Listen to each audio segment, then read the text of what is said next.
জামায়াতে ইসলামী ছাত্র শিবির ও এর সকল অঙ্গ সংগঠনকে নিষিদ্ধ করে প্রজ্ঞাপন জারি করেছে সরকার। এর মধ্য দিয়ে দেশের স্বাধীনতা বিরোধী দলটির কার্যক্রম নিষিদ্ধ হলো।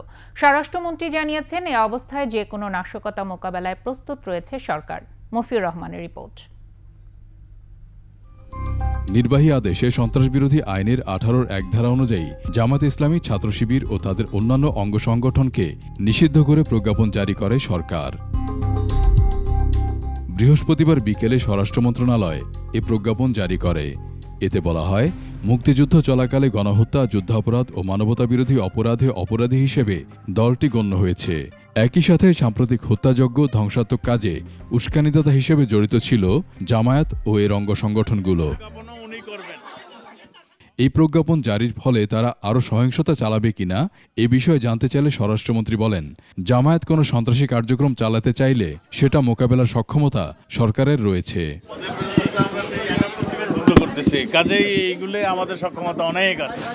গেল ২৯শে জুলাই জামায়াত শিবির নিষিদ্ধের বিষয়ে প্রধানমন্ত্রী শেখ হাসিনার সভাপতিত্বে গণভবনে ১৪ দলের বৈঠকে সিদ্ধান্ত হয়। মফিউর রহমান, ২১শে টেলিভিশন, ঢাকা।